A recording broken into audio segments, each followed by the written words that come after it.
So guys, magluluto ako ngayon ng cauliflower fry kasi late na. So kakain sana kaming labas, no. So hihiwain ko pa to sa ilang hiwa pa to guys, no. Dapat maliliit lang. Siguro mga ganito.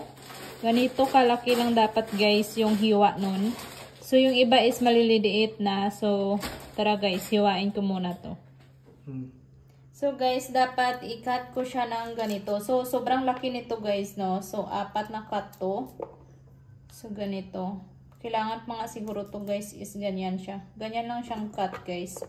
So hiwain ko muna to guys. So guys, na-cut ko na to siya ng into this guys. So ganyan lang siya. So huhugasan lang natin siya guys. Lalagyan ko siya ng asin. Tapos, ibabad ko siya. Tapos, i-prepare ko yung iba niya pang ingredients, guys. So, ito na siya, guys. Nakababad na siya sa tubig na may asin.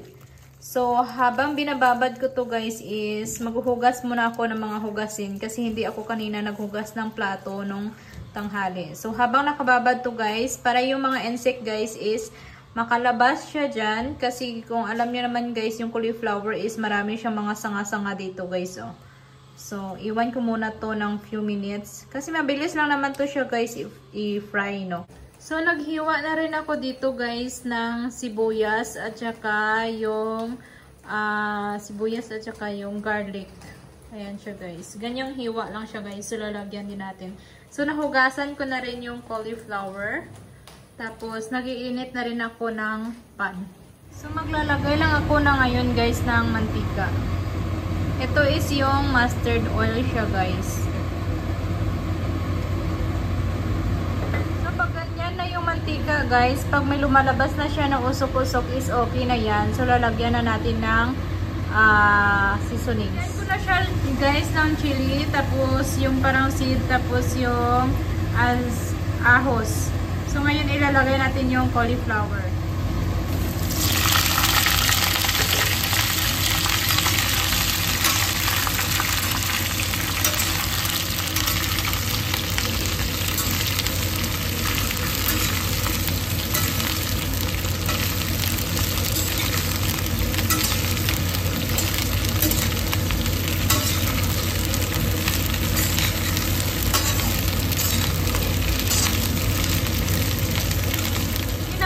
Ko lang siya guys. So ganyan na yung itsura niya. So maya-maya konti is lalagyan na natin siya ng mga seasonings niya.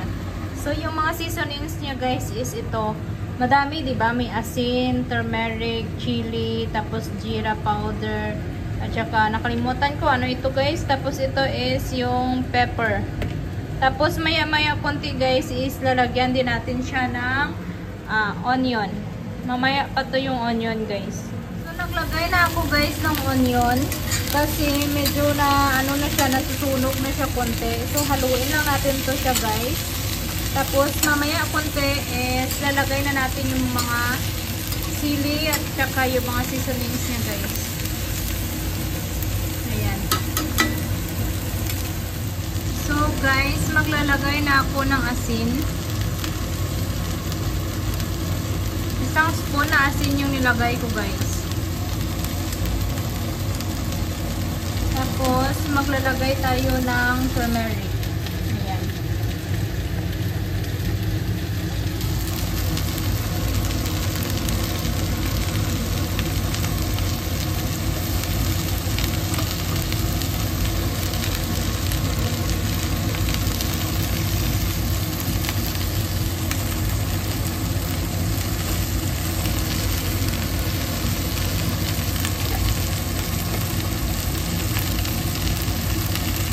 Tapos, lagyan natin ng sili.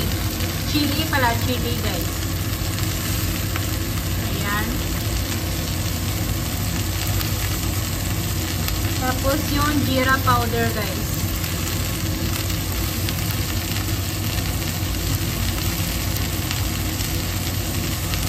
Tapos, ito naman is yung, hindi ko alam kung ano yan guys.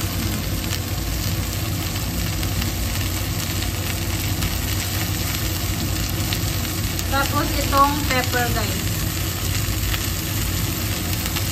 Tapos haluin na natin.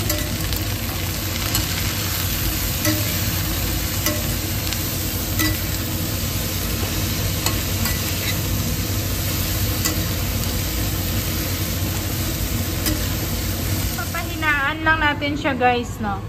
Nang sobrang mahinang-hina. Ayan. Para maluto siya guys. Kasi kapag medyo malakas guys is maano siya, ma-half cook. Tapos masusunog na siya mabilis guys.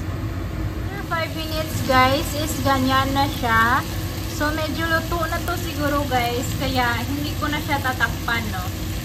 Patutuyuan ko na lang siya. Tapos maya-maya is ready na. Kainan na mamaya guys. Kapag ganito na yung itsura niya is luto na yan siya. So papatay na natin yung apoy. So guys, dapat yung pares nito ng veggie ng cauliflower fry na to guys is yung roti. Pero gusto ko kasi kanin. Pero pwede din naman siya i-combine sa kanin guys.